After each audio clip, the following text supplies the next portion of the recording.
Autre idée d'évasion pour les plus jeunes d'entre nous, l'association Écolo à Rennes propose des séjours tournés vers la reconnexion à la nature. Estelle Auguin, vous êtes coordinatrice de cette association. Alors j'imagine que vous devez être dans les derniers préparatifs de l'été là. Oui, tout à fait.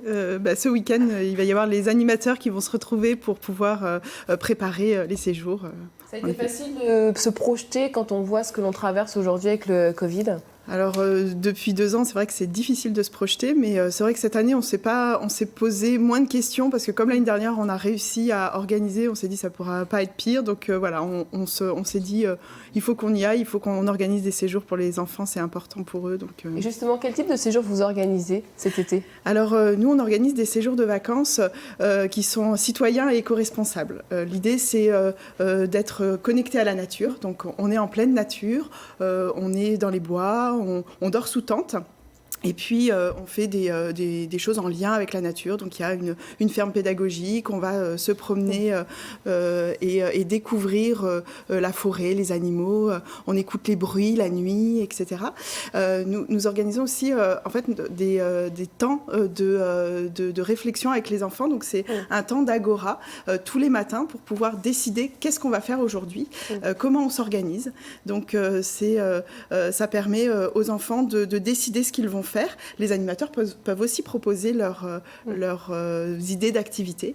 Et une des activités qui est très importante à Écolo, c'est la cuisine. Parce qu'on mange sainement, donc on essaye de se fournir auprès des producteurs locaux. Les enfants peuvent aussi aller récolter les produits localement. Et puis on passe beaucoup de temps à cuisiner, à choisir ce qu'on va manger, etc. Donc, voilà. Et pourquoi c'est important pour vous de co-construire à la fois les activités et les règles de vie ?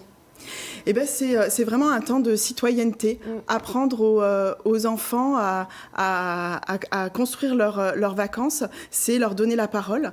Pour nous, les 3 valeurs qui nous animent, c'est la créativité, l'autonomie et la coopération. Donc on permet aux enfants d'être dans un cadre où ils vont pouvoir être autonomes, ils vont pouvoir choisir, mais aussi pouvoir faire par eux-mêmes certaines choses. Par exemple, on leur apprend à utiliser des outils tels que des couteaux pour pouvoir faire des cabanes. On va leur faire passer un permis couteau. Comme ça, on va leur donner les règles et leur permettre d'être autonomes dans cette utilisation, évidemment, sous la surveillance d'adultes. Mais c'est aussi pouvoir décider ensemble de comment on va faire pour faire la vaisselle, pour s'organiser au quotidien. Et ça permet aux enfants de s'exprimer en public, s'exprimer auprès des autres, choisir, enfin aussi réfléchir à exprimer leurs idées pour pouvoir les défendre. Et sinon, quelle est votre inspiration en termes de pédagogie ? Parce que... Oui, alors nous, on est inspirés par deux grands qui sont Maria Montessori et puis Edgar Morin. Donc Maria Montessori nous inspire beaucoup en tout ce qui est justement de préparation de l'environnement pour permettre l'autonomie des enfants. Et puis Edgar Morin sur tout ce qui est la réflexion sur la complexité. De fait, Écolo fait partie d'un écosystème plus large qui s'appelle l'école du sens, où on fait de la recherche en pédagogie. Et donc, l'année prochaine, on devrait ouvrir un collège inspiré aussi de Maria Montessori et d'Edgar Morin pour relever les défis de notre société, le défi écologique, bien évidemment, mais aussi le défi de cette société complexe.